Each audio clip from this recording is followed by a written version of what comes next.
सड़क में भी जो आदमी है उसको अगर अपना नाम बनाना है तो या तो किसानों को बोल दो या तो मुसलमानों को जो गलत बोल दो, उसका नाम हो जाता है। ऐसा माइंडसेट क्रिएट किया जा रहा है कि कोई ऑप्शन ही नहीं है।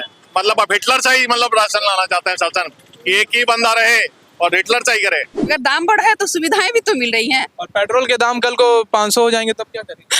देखिए वो तो लेना ही पड़ेगा। स्कूटी चलाना थोड़ा कम कर देंगे। लेकिन तब भी वोट किसको देंगे? एकदम नहीं, अपने सरकार को देंगे। बीजेपी बीजेपी सिर्फ पूंजीवाद का पार्टी है, जिसके पास पैसा है उसी के लिए काम कर रही है। जैसे हमेशा आजकल बात होती है कि मोदी वर्सेस हु। हमारे देश में बहुत अच्छे नेता भी हैं। मैं साउथ के नेता की बात करता हूँ, एक शायद चेन्नई के वो मुख्यमंत्री है। ऐसी विचारधारा भी जो लोग हैं वो भी आना चाहिए, जहाँ सबको लेके चलना एक बहुत अच्छी बात होती है। सबको लेके चले, क्योंकि इंडिया बहुत एक डाइवर्स कंट्री है। डाइवर्सिटी को हम जब एक्नॉलेज करेंगे तब जाके कंट्री को अच्छी तरह देख सकते हैं। अगर एक ही तरह के लोग, एक ही तरह का धर्म, एक ही तरह की सोच वो हम लोग करेंगे तो कहीं ना कहीं हम लोग कंट्री को बहुत पीछे लेके जाएंगे। कंगना रनौत की कुछ खास टिप्पणी नहीं थी बीते किसान आंदोलन को लेकर, लेकिन उसको जैसे कि दिलजीत दोसांझ ने कहा था कि इनके जो लक्षण है वो पॉलिटिक्स में जाने वाले हैं, और हुआ ऐसा ही सर। बीजेपी ने उनको टिकट दिया। देखिए ये तो अपनी पर्सनल है। आज के टाइम में क्या है कि कोई भी सड़क में भी जो आदमी है उसको अगर अपना नाम बनाना है तो या तो किसानों को बोल दो या तो मुसलमानों को जो गलत बोल दो, उसका नाम हो जाता है। और कंगना क्या करी क्या नहीं करी उनका पर्सनल है, क्योंकि मैं उनके बारे में बहुत ज़्यादा जानता नहीं हूँ, क्योंकि उस लेवल की नहीं है कि मैं उनके बारे में जानूँ। जो भी सरकार आती है इस बार तो अभी जो आएगा वैसे करेगा, जो आएगा वही ढंग से वैसे ही करेगा। अरविंद केजरीवाल की गिरफ्तारी को किस तरह देखते हैं? वो तो बेचारा का मेरे ख्याल से रिहाई हो जाए तो अच्छा है, क्योंकि वो तो बहुत बड़ा बड़ा पर्दा लगाया, 68,000 का लाख का बाथरूम बनाया। वैसा आदमी सब हो जाए देश में, केजरीवाल सब हो जाए देश में। वैसा उतना घर, वैसा गाड़ी, बेशक वो शर्ट और पैंट पहनता है साधारण, नकल के उसे घर देखिए कैसा है। कोई सरकार काम नहीं करता, सब केवल हवा बाजता है। क्या है सर? भाई सब हवा मारता है तो और क्या। अभी जो है कैसी है मोदी सरकार 10 सालों से जो है? सबका एक ही हाल है, सब लूटने के लिए आया है।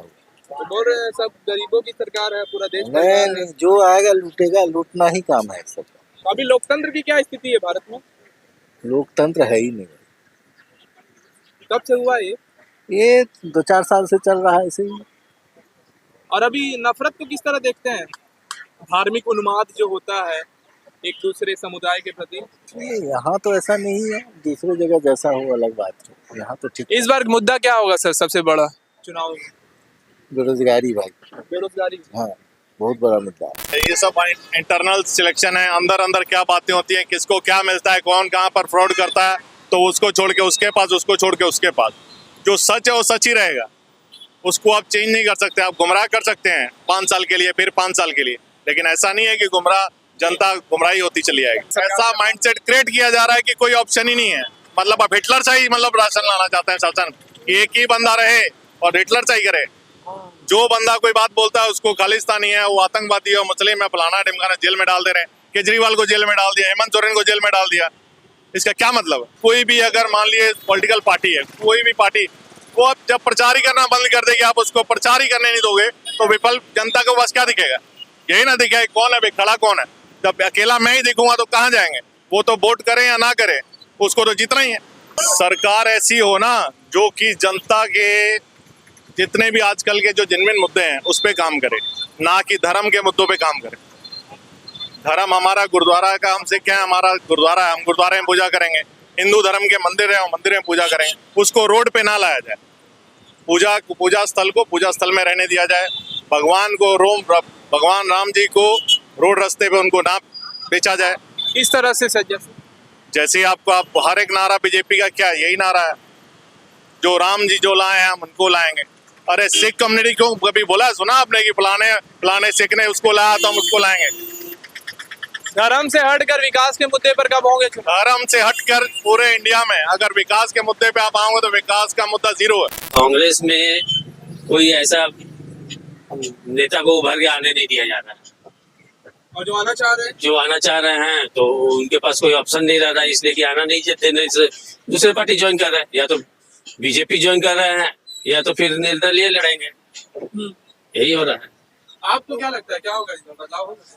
क्या बदलाव होगा? कोई पार्टी नहीं है, कोई ऑप्शन नहीं है। ये अलायंस में कोई ऐसा पार्टी नहीं है जो कि राज्य माने देश चला पाए। तो अभी सब ये एक तरह से हर एक इलाका वाइज ये है। जो भी पार्टी है, जैसे झारखंड पार्टी है, सिर्फ झारखंड में है, उड़ीसा का अलग पार्टी है, तो सब मतलब बहुत सारे गठबंधन है। उतना सब सोचेंगे हम प्रधानमंत्री हम ही बन जाए या मेरा पार्टी का ही कोई आदमी बने। सिलेंडर के दाम बढ़े हैं पर ये क्यों नहीं देख रहे कि वो टाइम से मिल रहा है। पहले एक महीने लाइन लगना पड़ता था, ब्लैक में डबल पैसे देकर लेते थे, बट अभी सुविधाएं तो मिल रही हैं हमें। वो तो देखिए, अगर दाम बढ़ा है तो सुविधाएं भी तो मिल रही हैं। और पेट्रोल के दाम कल को 500 हो जाएंगे तब क्या करेंगे? देखिए वो तो लेना ही पड़ेगा। स्कूटी चलाना थोड़ा कम कर देंगे। लेकिन तब भी वोट किसको देंगे? एकदम नहीं, अपने सरकार को देंगे। बीजेपी कारण क्या है मैम? बीजेपी से बहुत प्यार है। बीजेपी से हम संतुष्ट है। बीजेपी ने हमारे लिए बहुत काम देखते किया, हैं। बहुत काम किया। उनका बीजेपी काम ने हमारे लिए बहुत ही काम किया। किचन, हाँ महंगाई तो है, नो डाउट महंगाई है, पर हम लोग मैनेज कर लेते हैं। हमें सरकार से उम्मीद है कि थोड़ा महंगाई कम करे और क्या उम्मीदें रहेंगी इस बार? और सरकार थोड़ा महंगाई, पेट्रोल का दाम कम करे, जिससे हम सब अच्छे से अपना जीवन यापन कर सके। स्कूटी बढ़िया से चला सके, घूम सके। पेट्रोल के दाम बढ़ गए हैं। बिल्कुल 2 रुपए जो सस्ते हैं वैसे तो 2 रुपए सस्ते हुए, पर सरकार फिर बढ़ा तो देती है। इलेक्शन के बाद फिर बढ़ जाएगी। हाँ, फिर बढ़ जाएगी। सरकार से यही है कि थोड़ा सा एजुकेशन के ऊपर भी ध्यान दें, क्योंकि जो पढ़ रहे हैं वो बाहर की तरफ रास्ता देख रहे हैं।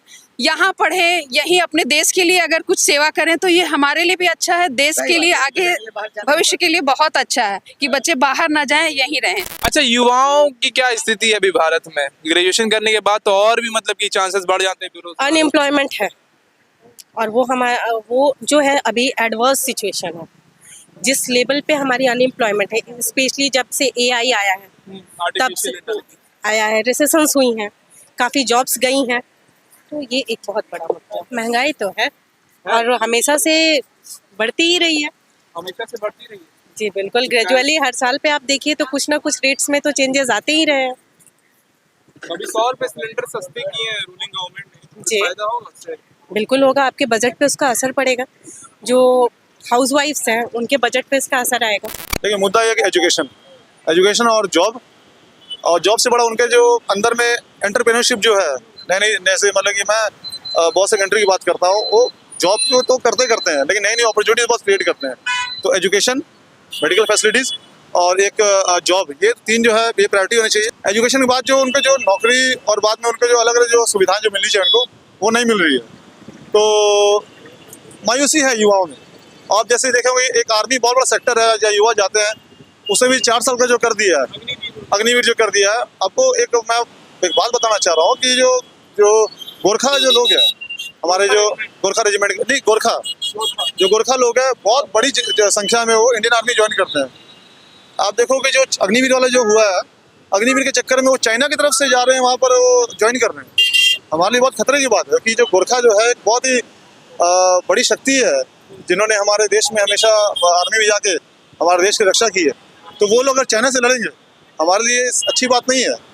और 4 साल में जो लोग ट्रेन करके आए थे, उसमें तो क्या होगा उनका? 10,000 वैकेंसियां निकाली थी, उस पर न्यूज एजेंसीज में भी, न्यूज में भी दिखाया गया था कि एक IAS ऑफिसर और एक विधायक को जितनी सैलरी मिलती है उतनी मिलेगी।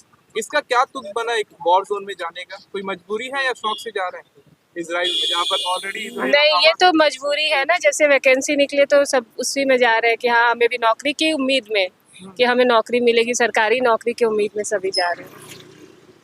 किस तरह देखते हैं, युद्धग्रस्त देशों में जाना सही है? अरे हम नहीं, एकदम नहीं जाएंगे कभी। ये बताएंगे बिल्कुल नहीं भेजेंगे बच्चों को बिल्कुल नहीं भेजेंगे।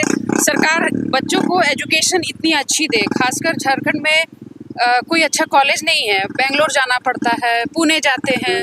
तो यहाँ भी ऐसे कॉलेजेस बने हायर स्टडी के लिए कि बच्चे यहीं पढ़कर यहीं से प्लेसमेंट पाएं। महंगाई तो आसमान चढ़ा हुआ है। सैलरी के हिसाब से बढ़ी है क्या, या ग्रोथ हुआ है? कुछ नहीं, सिर्फ जो सरकारी सेंट्रल गवर्नमेंट में है और सातवीं व्यवस्था बनी है तो क्या सभी के लिए है या ड्यूटी लोगों के लिए? वो सिर्फ पैसे वाले लोग के लिए है। इससे क्या गरीब इंसान या मिडिल क्लास का वर्ग को क्या बेनिफिट है? कुछ नहीं आया, कुछ नहीं आया, कुछ नहीं हुआ। बीजेपी सिर्फ पूंजीवाद का पार्टी है, जिसके पास पैसा है उसी के लिए काम कर रही है और कुछ नहीं है। और सबका साथ सबका विकास की जो बात करती है, बस ऐसे ही है। किसका विकास? आपने कुछ विकास देखा है क्या सर? कोई विकास नहीं दिख रहा है। और विकास दिख रहा है, यही महंगाई हो गया। जो सिलेंडर 400 350 400 रुपया में लेते थे, आज 1200 1300 में ले रहे हैं। प्रेस फ्रीडम तो जीरो हो गया, ठीक है। और प्रेस वाले भी आजकल सच तो छोड़ ही दिए, वो भी वही बताते हैं जो कि उन्हें बताया जाता है। जो कि प्रेस को बोला जाता था इस देश में एक ऐसा मतलब उनको बोला दर्जा दिया गया था, तो चौथा हिस्सा का मुझे तो लगता कि अब ऐसे ही खत्म हो गया प्रेस का। अगर देखा जाए प्रेस वाले अब पता क्या है, सिर्फ और सिर्फ मतलब इसके लिए जवाब नहीं है हमारे पास। प्रेस अभी किसानों ने भी बाइकआउट किया था, तो इसी के लिए उसको कोई दिखाना ही नहीं चाहता यार, फैक्ट कोई दिखाता ही नहीं है। वहां पे वही दिखाया जाता है जो आपको पहले से माइंडसेट करके भेजा गया है। प्रधानमंत्री चेहरा किनको देखना पसंद करें? हम प्रधानमंत्री मोदी जी को नहीं देखना पसंद करें। किनको? ठीक, किनको क्या, कोई आ जाए उनके अलावा उनको नहीं देखना पसंद।